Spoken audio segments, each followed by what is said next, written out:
सम्माननीय सभामुख महोदय, यो सुशासन प्रवर्धन तथा सार्वजनिक सेवा प्रवाह सम्बन्धी केही नेपाल ऐनलाई संशोधन गर्ने विधेयकमा मैले केही दफामा संशोधन हालेको छु।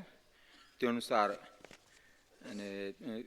हुँदा ठिक हुन्थ्यो, किनकि जुन उपदफा 2 को दफा 11 को खारिज गर्ने, किन खारिज गर्ने भने एकातिर एनआरएललाई नागरिकता दिएको छ, त्यो नागरिकता फेरि भिसा किन चाहिन्छ, नागरिकलाई पनि भिसा चाहिन्छ।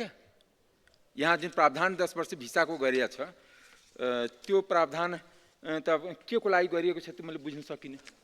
किनकि एकातिर एनआरएनको नागरिकता, किनकि नागरिकतामा क्लियर हुन्छ कि राजनीतिक बाहेक सम्पूर्ण अधिकार प्रयोग गर्ने, आर्थिक सांस्कृतिक धार्मिक जो छ यहाँ गर्न सकिन्छ, सामाजिक सबै काम गर्न सक्छ, उद्योग व्यापार गर्न सक्छ। तर यहाँ के भन्छ, प्रचलित कानुनमा जुसुकै लेखे भए तापनि बसोबास गरी गैर आवासीय नागरिकता प्राप्त व्यक्ति परिचय पत्र प्राप्त नेपाली मुलुकको विदेशी नागरिक व्यक्तिलाई 10 वर्षमा गैर आवासीय नेपाली भिसा उपलब्ध गराउने। एकातिर नागरिकता, किनकि हामी त नेपालीलाई एनआरएनलाई चाहिँ नागरिकताको प्रावधान गरेपछि यो प्रावधान के को लागि मैले बुझ्न सकिनँ। त्यस कारणले यो प्रावधान खारिज गर्नुपर्छ। त्यस्तै प्रचलित कानुन जुसुकै कुरा लेखे पनि तापनि गैर आवासीय नेपाली नागरिकता प्राप्त व्यक्तिलाई एक पटकमा 2 वर्ष अवधिको बहुप्रवेश सुविधासहित आवासीय भिसा निःशुल्क प्रदान। भिसा किन चाहियो, मैले यो टर्ममा बुझिनँ। यो भिसा टर्म नै यसमा अननेसेसरी हो। यो त्यसो भए या त नागरिकता खारिज गरौँ, जब भिसा दिनुमा त उसको विदेशी पासपोर्ट छँदैछ, विदेशी नागरिकता छ, त्यसको आधारमा उसले भिसा लिन्छ। तर एकातिर नागरिकता पनि दिने, त्यो नागरिक कागजको खोज्छ। यो के कारणले गरेर चाहिँ मेरो सरकारको कुरा बुझ्न पाएन। त्यस कारणले यसमा मेरो संशोधन कायम रहन्छ, किनकि डबल स्ट्यान्डर्डको कानुन बनाउनु पाइँदैन, दुई अर्थी व्याख्या गर्न पाइँदैन। या त नागरिकता ऐन त खारिज गरौँ या त यो खारिज गरौँ, दुईटै सँगै जान सक्दैन। तेस्रो मैले अर्को संशोधन हालेको छु।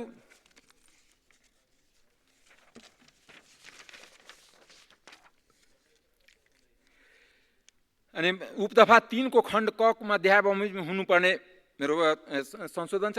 प्रस्तावित संशोधनको सट्टा देहाको वाक्यांश राख्ने निर्णय गर्नुपर्ने विषयसँग सम्बन्धित सूचना प्रमाण वा कागज प्राप्त भई सोको कार्य स्वरूप र नागरिक बडापत्रको कार्य विभाजनको कार्य सम्पादन समीक्षाको आधारमा समयभित्र भन्ने शब्दहरू राखिएका छन्। त्यसको के हुनुपर्ने 37 को उपदफा 7 को प्रस्तावित 37 क को उपदफा 2 बमोजिम 3 थप दफा क्रम मिलाउनु पर्ने। एपको डाटा सुरक्षा, गोपनीयता, हक, डाटा पहुँच आदि सम्बन्धी विस्तृत कानुन नबनेसम्म एप संस्थागत गरिने छैन।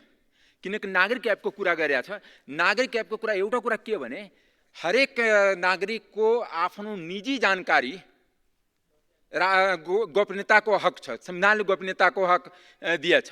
ठीक छ, सरकारलाई चाहिन्छ आफ्नो नागरिकको जानकारी सरकारले रखोस्, तर यसको जबसम्म ग्यारेन्टी हुँदैन कि यो एप नेपाल सरकारको कन्ट्रोलमा छ, तबसम्म विभिन्न एनजिओ आइएनजी या डोनरको हातमा दिएर त्यो नेपाली नागरिकको गोपनीयता रहन्छ। यो त गोपनीयताको जुन हक छ संविधानमै ग्यारेन्टी गरेको छ, संविधानभन्दा माथि कानुन बन्दैन।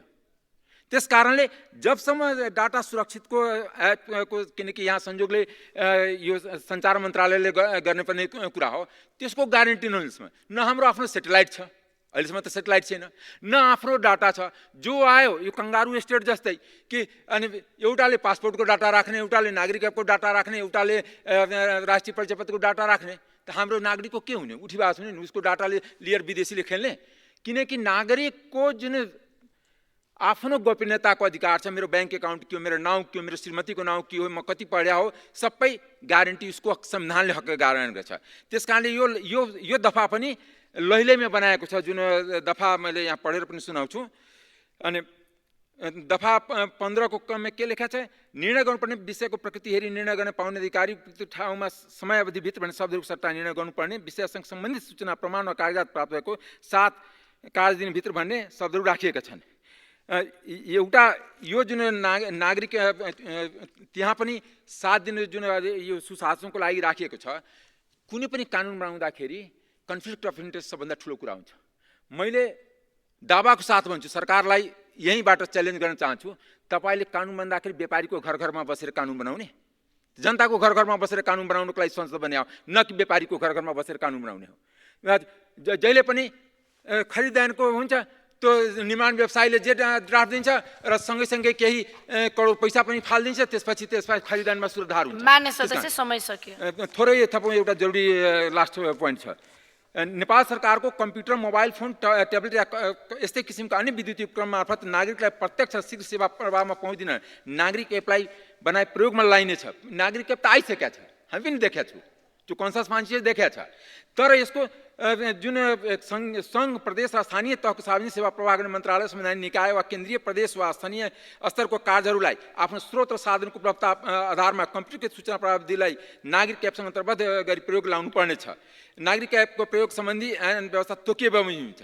अब त्यो अहिले एपको ऐन बनेको छैन र पहिले के हुन्छ भने यो हामी सुन्थ्यौँ हिन्दीमा कि पहिला कुखुरा कि चल्ला, कुखुरा कि अन्डा भन्छ नि। अब नागरिक अब त्यो ऐन सुरक्षा ऐन बनेको छैन र यता हामी सबै डाटा चाहियो। त्यस कारणले नागरिकको गोपनीयता उसको प्राइमरी हक हो, फन्डामेन्टल राइट हो। त्यस कारणले त्यसको गोप्यता भङ्ग गर्न पाइँदैन। यसमा यसलाई एज इट इज राख्न सक्दैन। धन्यवाद।